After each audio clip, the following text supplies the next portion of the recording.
नमस्कार दोस्तों, स्वागत है एक बार फिर से हमारे YouTube channel board exam classes UP में। आज मैं स्टार्ट करने वाला हूँ, लोकोत्तरी प्रश्न कराने वाला हूँ। तो मेरा पहला क्वेश्चन है,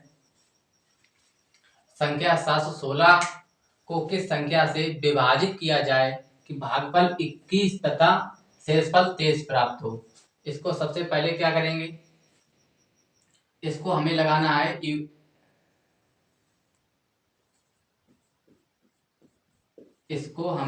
है यूक्लिड एल्गोरिथम विधि से। यूक्लिड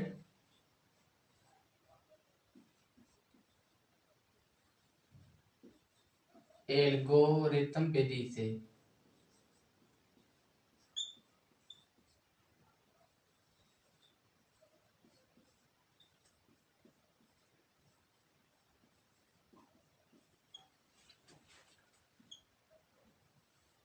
तो इसका सूत्र क्या होता है, भाज्य बराबर भाजक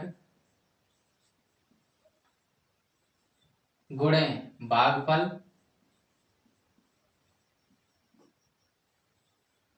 प्लस शेषफल।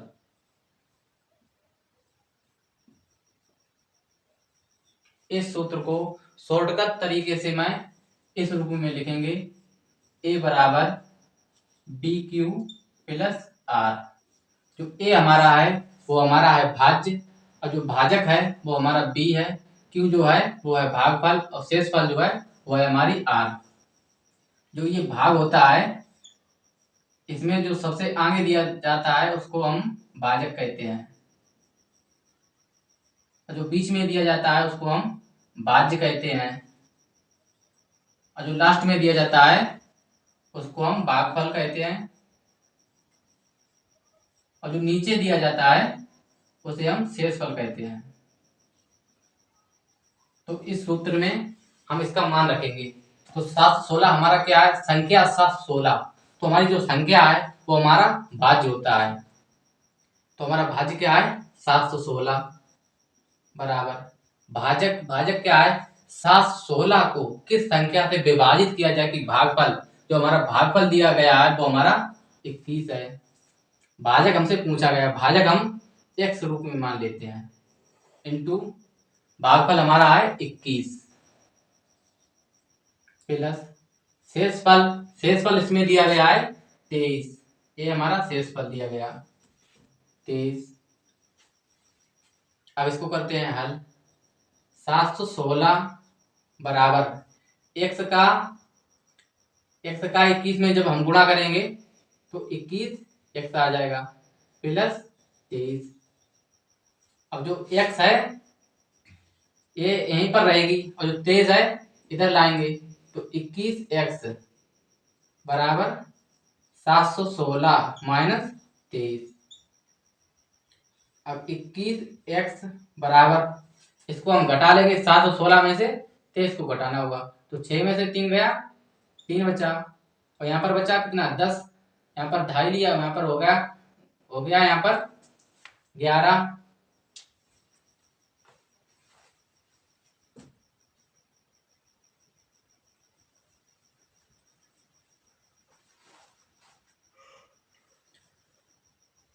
अब हम 716 में से 23 को घटाएंगे, 21x। अब जब हम 716 में से 23 को घटाएंगे तो कितना आएगा, 693 बटे, यहाँ पर अब 21 यहाँ पर गुणा में इधर आएगी तो भाग में हो जाएगी, तो x बराबर 693 बटे 21। अब हम 21 को 693 में जब भाग देंगे तो ये 33 बार जाएगा, x बराबर 33। यही हमारा आंसर है। इसमें पूछा गया था कि किस संख्या से विभाजित करें कि भागफल 21 तथा शेषफल 23 प्राप्त हो। हम जब 33 से 716 में हम जब भाग देंगे तो हमारा भागफल 21 आएगा और शेषफल 23 आएगा। यही हमसे इस सवाल में पूछा गया था। हमारा जो नेक्स्ट सवाल है, सवाल नंबर दूसरा।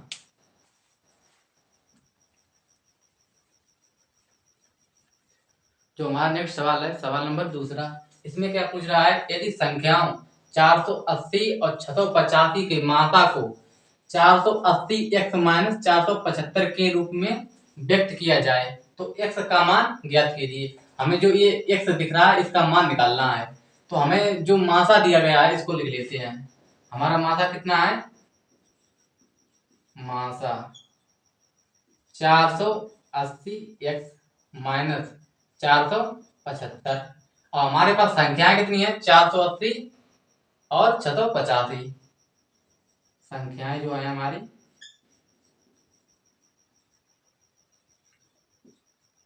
480 कामा 685। अब हमें x का मान कैसे निकालेंगे? x का मान निकालने के लिए पहले हम 480 और 685 का मान, अब हम x का मान कैसे निकालेंगे? 480 और 685 का हम मासा निकालेंगे और जो हमारा मासा आएगा इस मासा के बराबर रख देंगे। तो इसका मासा निकालने के लिए पहले छोटी संख्या का बड़ी संख्या में भाग देंगे, 6 से 85 में भाग देंगे। अब 480 का हम भाग किस में देंगे? 6 से 85 में। तो 480 का भाग देंगे 685 में तो एक बार जाएगा। 480 एकम 480, 5 में से 0 गया, 0 बचा। 8 में से 8 गया, 0 बचा। 6 में से 4 गया, 2 बचा। तो कितना आया? 205। अब 205 का हम भाग 480 में देंगे क्योंकि हमारा 0 नहीं आया यहाँ पर। हम 205 का 480 में फिर भाग देंगे तो लगभग 2 बार चला जाएगा। तो 2 पंचे 10 की 0, हाथी लगा 1 और 2 एकम 2, यहाँ पर 0 हो गया तो यहाँ पर बचा हाथी 1 और 2 दूना 4, 410 हुआ। अब 480 में से 410 घटाएंगे तो यहाँ पर आएगा 70। अब 70 का भाग हम 205 में देंगे। 70 का भाग हम 205 में देंगे तो लगभग 7 या 21, लगभग 2 बार चला जाएगा। 7 दूना 14, 140 आया। अब 5 में से 0 घटाएंगे तो 5 आएगा और 20 में से 14 घटाएंगे 6 आएगा। अब हमारा आया 65। अब यहाँ पर दिखेगा नहीं आगे तो यहाँ पर लगाएंगे। अब 65 का भाग 70, जो हमारी पहली संख्या, जिस संख्या से पहले भाग देते हैं उसी संख्या में दोबारा भाग देना पड़ेगा। हमारी पहली वाली संख्या क्या है? 70। अब 65 का भाग हम 70 में देंगे तो लगभग एक बार जाएगा। तो 65 एकम 65, कितना बचा? 5। अब हम 5 का भाग अब हम 65 में देंगे। ये जब तक देना होगा जब तक हमारा शेषफल 0 नहीं आ जाता। अब हम जब 5 का भाग देंगे 65 में, 13 5 65, लगभग 13 बच जाएगा। 13 5 65। अब हमारा शेषफल जो है 0 आ गया। अब हमारा मासा कितना निकला? 5। जिस संख्या से लास्ट में भाग देंगे वही हमारा मासा होता है। तो हमारा मासा कितना निकला? मासा निकला हमारा 5। अब क्या करेंगे? पहले हमारा मासा दिया गया था 480 x माइनस 475। अब जो हमारा नया मासा निकल के आया है वो हमारा 5 आया। अब ये मासा और ये मासा बराबर कर देंगे तो 480 x माइनस 475 बराबर x। नहीं, हमारा पहले वाला मासा क्या था? ये 480 x माइनस 475 और हमारा नया मासा क्या है? 5। तो इसके आगे 5 रखना पड़ेगा। अब इसको हल कर देंगे। 480 x बराबर, इधर माइनस के हैं 475 उधर जाएंगे प्लस के हो जाएंगे तो 5 प्लस 475 सही है 475। अब 480 x बराबर, अब 475 में 5 और जोड़ना पड़ेगा। जब हम इसमें 5 और जोड़ेंगे तो 480 हो गए। अब हमारे 480 हो गए। अब जो इधर x जो है 480 और x ये हमारे यहाँ पर गुणा में है, जब इधर जाएंगे तो भाग में हो जाएंगे। तो x बराबर 480, ये हमारे जो 480 है इधर गुणा में है और जब इधर आएंगे तो भाग में हो जाएंगे। अब 480 बटे 480 हो गया। अब इसमें इसका भाग देंगे तो लगभग एक बार जाएगा। तो x बराबर एक, जो हमारा x का मान आया यही हमारा आंसर है। जो x का मैंने मान निकाला है, जो हमारे हमसे पूछा गया था x का मान कितना होगा, तो मैंने सबसे पहले जो 480 और 685 का मासा निकाला, तो हमारा मासा कितना आया, 5 आया। अब मासा निकाल के जो हमसे मासा दिया गया था, मासा कितना दिया गया था हमारे हमको 480x माइनस 475। अब ये मासा और ये मासा दोनों बराबर ही होंगे, तो इसके लिए मैंने क्या किया, दोनों मासा को बराबर कर दिया। जब मैंने दोनों मासा को बराबर किया तो हमारा x का मान 1 आया।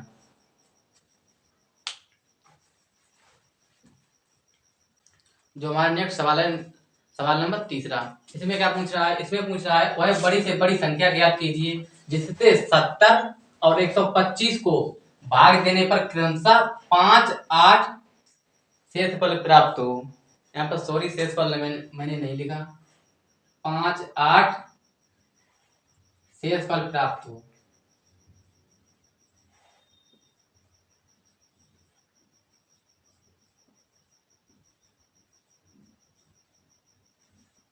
अब ये सवाल किस तरीके से लगाएंगे, तो सबसे पहले में संख्या हमारी क्या है, 70 और 125।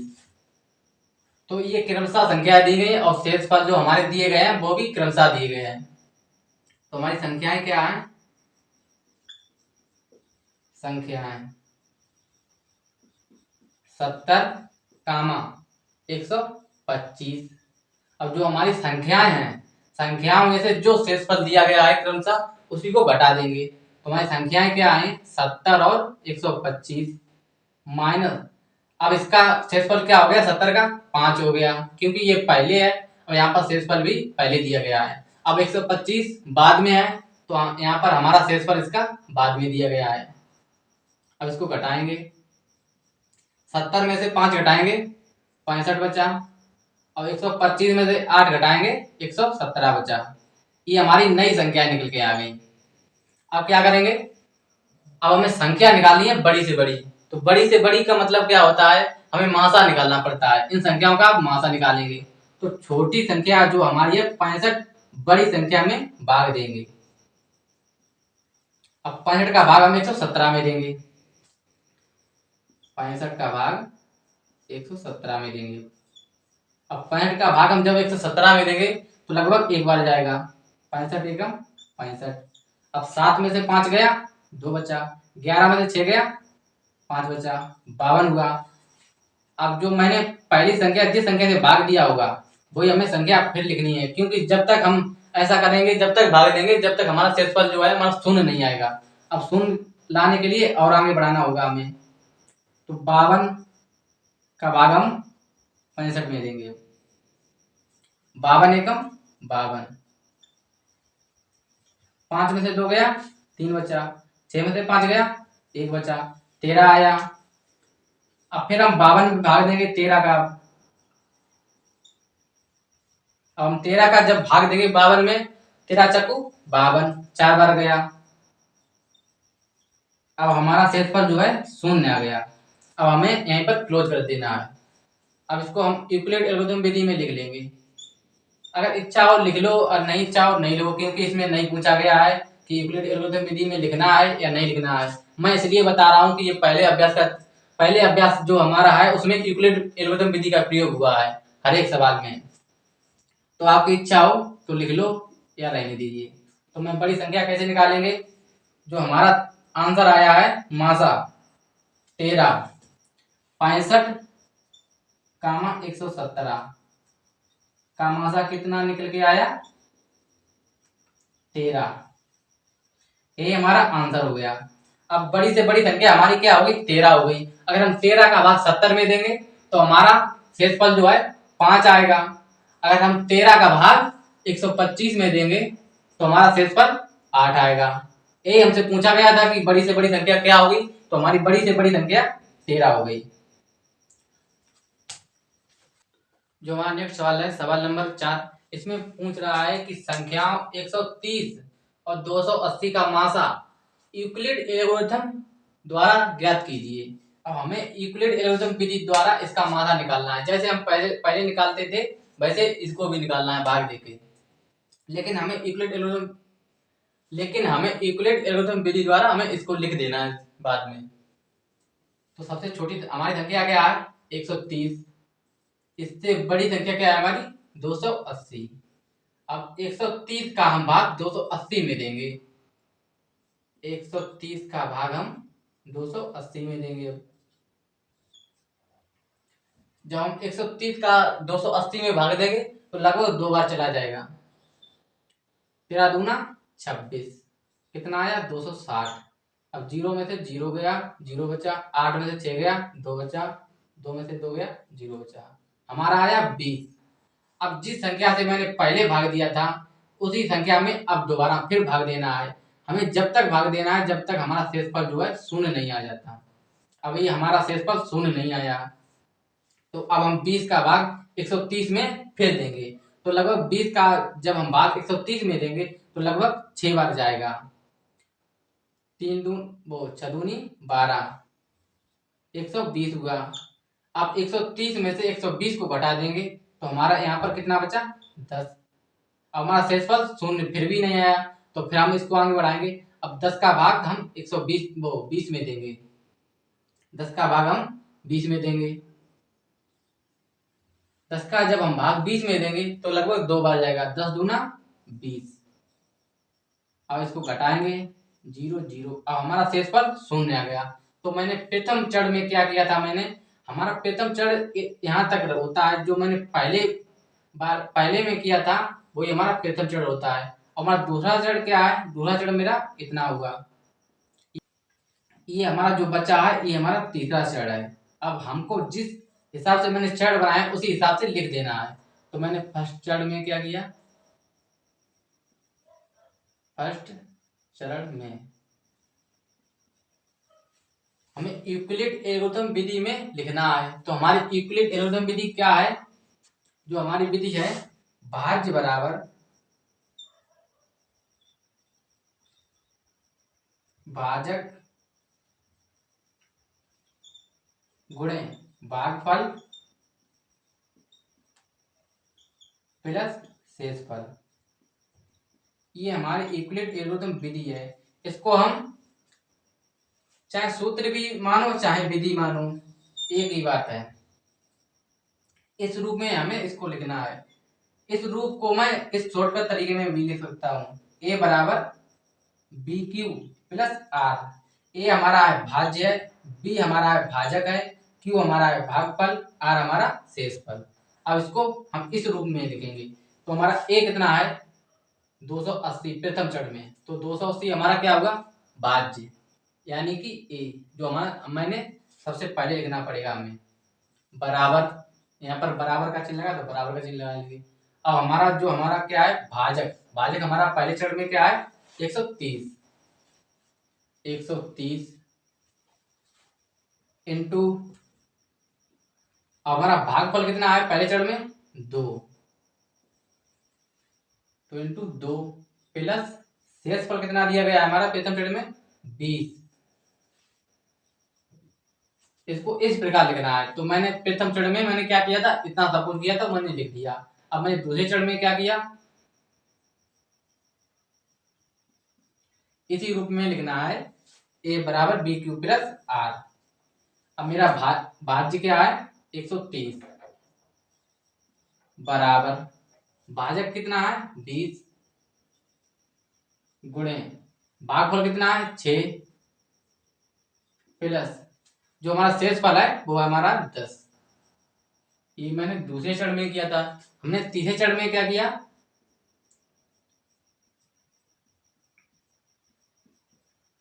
हमें सबसे पहले लिखना है भाज्य। भाज्य हमारा कितना है 20 बराबर भाजक कितना है 10 गुणे भागफल कितना है 2 प्लस शेषफल हमारा कितना आया 0। हमें मासा जो हम संख्या से लास्ट में भाग देते हैं, जो मेरा है संख्या 10। अब मैंने लास्ट में 10 से भाग दिया तो हमारा मासा जो निकल के आया है 130 और 280 का। 130 कामा 280 का मासा कितना आया 10। ये हमारा आंसर है। और हमारा नेक्स्ट सवाल है सवाल नंबर 5। जो हमारा सवाल नंबर 5 है, सवाल नंबर 5 में हमसे पूछ रहा है यूक्लिड एल्गोरिथम से संख्या 135 और ये डबल लिख गया और 225 का मासा ज्ञात कीजिए। जैसे मैंने 14 सवाल लगाया था और 5वां सवाल मैं उसी तरीके से लगाऊंगा। तो सबसे पहले हमारी संख्या क्या है, संख्याएं 135 कामा 225। तो सबसे पहले क्या करेंगे, छोटी संख्या का बड़ी संख्या में भाग देंगे। 135 का भाग हम 225 में देंगे। अब 135 का भाग जब हमें 225 में देंगे तो एक बार जाएगा। 135 से कम 135, 5 में से 5 गया 0 बचा, 22 में से 13 गया 7 2 9 बचा, 90 हुआ। अब मैंने पहले किससे भाग दिया था, 135 से। अब हमारा शेष पर शून्य नहीं आया, तो शून्य नहीं आया तो क्या करेंगे हम, फिर 90 का भाग अब हम 135 में देंगे। अब 90 का भाग हम जब 135 में देंगे तो एक बार जाएगा। 90 एकम 90, 5 में से 0 गया 5 बचा, 13 में से 9 गया 4 बचा। अब हमारा 45 हुआ। अब भी हमारा शेष पर शून्य नहीं आया, तो अब हम 45 का भाग 90 में देंगे। 45 का भाग जब हम 90 में देंगे तो 45 दूना 90, 2 बार गया, 0 में से 0 गया 0 बचा, 9 में से 9 गया 0 बचा। हमारा अब जो शेष पद है 0 आ गया। हमें जब तक भाग देना पड़ता है जब तक हमारा शेषफल शून्य नहीं आ जाता। हमारा शेषफल शून्य आ गया तो हमें इसको यूक्लिड एल्गोरिथम विधि में लिखेंगे। अब यूक्लिड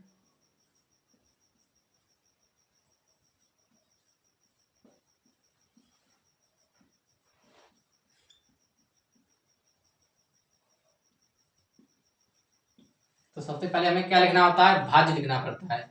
तो भाज्य हमारा कितना है 225। फिर चरण में मैंने क्या किया, सबसे पहले हमें भाज्य लिखना पड़ता है। भाज्य हमारा है 225 बराबर, अब हमें भाजक लिखना पड़ता है। भाजक हमारा कितना है 135 गुणे भागफल हमारा कितना है 1, शेषफल हमारा कितना आया 90 प्लस 90। इतना मैंने प्रथम चरण में किया था। अब सेकंड चरण में मैंने क्या किया,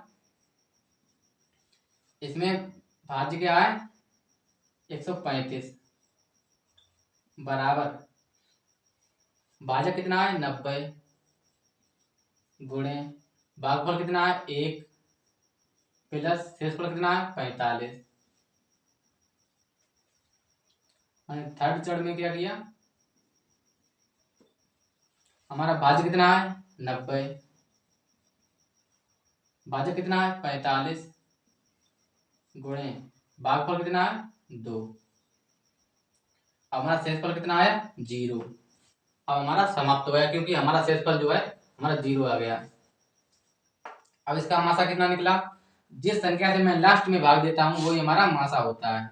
मैंने लास्ट में भाग किससे दिया 45 से। हमारा 135 और 225 का मासा कितना निकल के आया 135 और 225 का मासा कितना आया 45।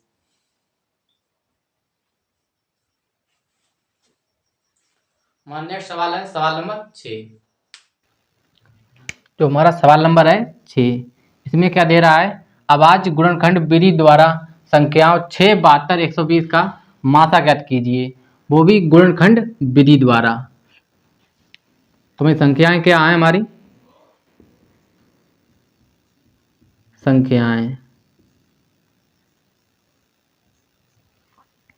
संख्याएं हमारी 6 72 120, 6 कामा 72 कामा 120। सबसे पहले हम क्या करेंगे, इसके गुणनखंड कर लेंगे इन संख्याओं का। जब हम 6 का गुणनखंड करेंगे तो 2 3 6 और 3 एकम 3, तो 6 बराबर 2 गुणे 3। अब हम 72 का गुणनखंड करेंगे दो तीन 6, 1 बचा 2 छंग 12, 2 एकम 2, 1 बचा 2 अट्ठ 16, 2 नेम 18, 3 तिरका 9, 3 एकम 3। 72 के खंड कितने आए? 72 बराबर 1 2 3 3 2 कितनी बार आए? 3 बार, गुणे 3 कितनी बार आए? 2 बार। ये हमारे 72 के खंड हो गए। अब हम 120 के खंड करेंगे। 2 छंग 12, 2 तीन 6, 30 हुआ, 2 एकम 2, 2 पंचे 10, 3 से काटेंगे 3 पचे 15, 5 एकम 5। 120 के खंड कितने आए? 1 2 3, 2 कितनी बार आए? 3 बार, गुणे 3 एक बार 5 एक बार। अब इनको घातों के रूप में लिखेंगे तो 6 बराबर 2 की पावर 1 इंटू 3 की पावर 1। 72 को घातों के रूप में लिखेंगे तो 2 की पावर 1 2 3, 2 की पावर 3 गुणे 3 की पावर 2। अब 120 को घातों के रूप में लिखेंगे 1 2 3, 2 की पावर 3 गुणे 3 की पावर 1 गुणे 5 की पावर 1। मासा में क्या होता है? सबसे छोटी घात ली जाती है, जो कॉमन हो और सबसे छोटी घात हो। तो इसमें सबसे कॉमन क्या मिल रहा है हमें? सबसे पहले हमें मिल रहा है 2, 2 कॉमन मिल रहा है। सबसे छोटी घात कौन सी है? 1 गुणे, और क्या कॉमन मिल रहा है? 3। इसमें सबसे छोटी घात कौन सी है? 1। तो हमारा कितना हुआ? 6 कामा 72 कामा 120 कितना है? 2 की पावर 1 गुणे 3 की पावर 1।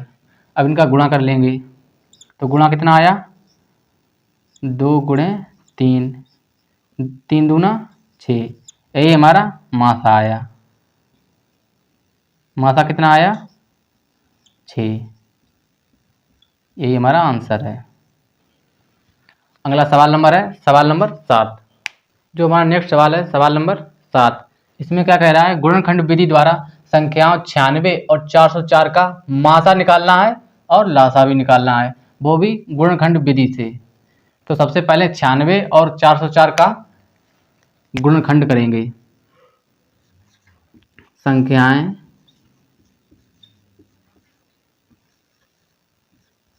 96 कामा 404। सबसे पहले हम 96 के खंड करेंगे। 2 चाकू 8, 1 बचा 2 अट्ठ 16, 2 दूना 4, 2 चाकू 8, 2 एकम 2, 2 दूना 4, 2 छंग 12, 2 तीन 6, 3 एकम 3। अब हम 404 के खंड करेंगे। 2 दूना 4, 0 लगा लिया, 2 दूना 4, 2 एकम 2, 2 एकम 2। अब हम 101 से डायरेक्ट कटेगा। अब ये एक बार जाएगा। अब इसके खंड कितने आए? 96 के खंड कितने आए? 2 गुणे 2 की पावर कितनी है? 1 2 3 4 5, 2 की पावर 5 गुणे 3 की पावर 1। अब 404 के लिखेंगे खंड। 2 की पावर 2, क्योंकि यहाँ पर 2 बार 2 आए हैं। अब हम लिखेंगे 101 की पावर 1। अब सबसे पहले हम निकालेंगे मासा। मासा निकालने के लिए सबसे पहले देखा जाता है कॉमन क्या है। जैसे इसमें कॉमन 2 है, कॉमन देख के सबसे छोटी घात ली जाती है। तो 96 कामा 404 का मासा। तो इसमें कॉमन क्या है? 2 है, और सबसे छोटी घात क्या है? 2 है। तो 2 की पावर 2, यानी कि 2 दूना 4। ये हमारा मासा निकल आया। एक आंसर हमारा ये हो गया मासा वाला। अब हम लासा निकालेंगे।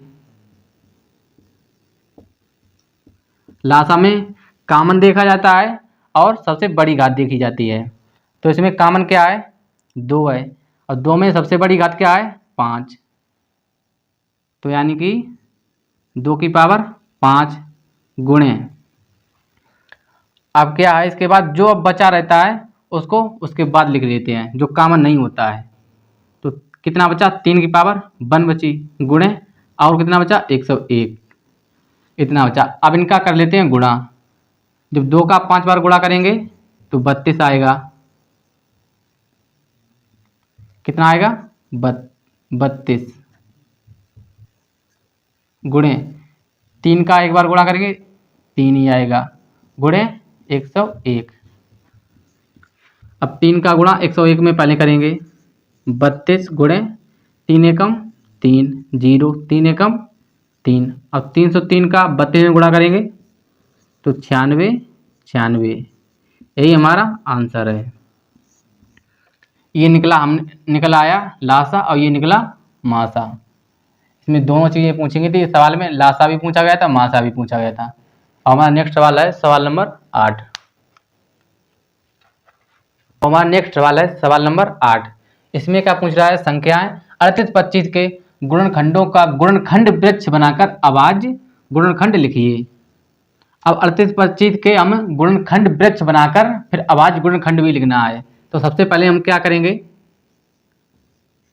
सबसे पहले 38 25 के खंड करेंगे, 38 25 के खंड कर देते हैं। तो 38 25 सबसे पहले हम काटेंगे 3 से, 3 एकम 3, 3 दूना 6, कितना बचा 2, 3 सत्ते 21, कितना बचा 1, 3 पच्चे 15। अब हम काटेंगे फिर 3 से, 3 चकू 12, 3 दूना 6, 1 बचा, 3 पच्चे 15। अब हम काटेंगे 5 से, 5 40, कितना बचा 2, 5 25।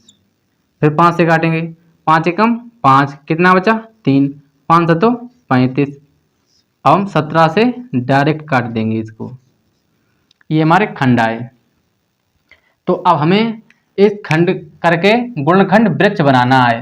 तो कैसे बनाएंगे, सबसे पहले जो हमारी संख्या है उसको सबसे पहले लिखेंगे, गुणनखंड वृक्ष।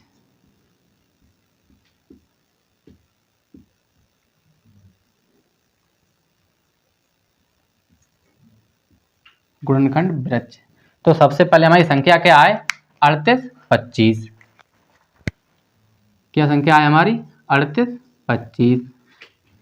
मैंने किससे काटा, सबसे पहले 3 से, तो 3 लिख लिए मैंने, इसको बॉक्स में बंद कर देना है क्योंकि हमें वृक्ष बनाना है, तो इसको बंद कर दिया। अब सबसे पहले मैंने किससे काटा 3 से, यहाँ पर 3 लिख के इसको भी बॉक्स में बंद कर देना है।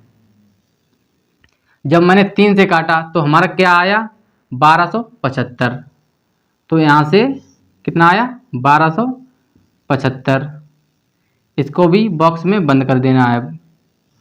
अब फिर मैं 3 से काटा, मैंने देखिए मैंने 3 से काटा, जब 3 से काटा तो कितना आया हमारा 425, इसको भी बॉक्स में बंद कर दीजिए। अब मैंने किससे काटा 5 से काटा, 425 को मैंने किससे काटा 5 से, अब इसको भी बॉक्स में बंद करते जाइए। अब जब मैंने 5 से काटा तो कितना आया 85, 85 आया हमारा। अब 85 को मैंने किससे काटा 5 से, तब कितना आया 17। जब मैंने इसको 5 से काटा कितना आया 17, ये हमारा वृक्ष बन गया, गुणनखंड वृक्ष। अब इसको गुणनखंड भी लिखना है इसके अलग से, तो अलग से लिखने के लिए 38 25 बराबर, इसके गुणनखंड क्या है 3 गुणे 3, 3 गुणे 3, 5 गुणे 5 गुणे 17, 5 गुणे 5 गुणे 17, ये हमारे गुणनखंड हो गए। इनको घातों के रूप में लिख देते हैं, तो 3 की पावर 2 गुणे 5 की पावर 2 गुणे 17, ये हमारे जो हैं, एक ये हमारा ये आंसर हो गया, एक हमारा ये आंसर हो गया।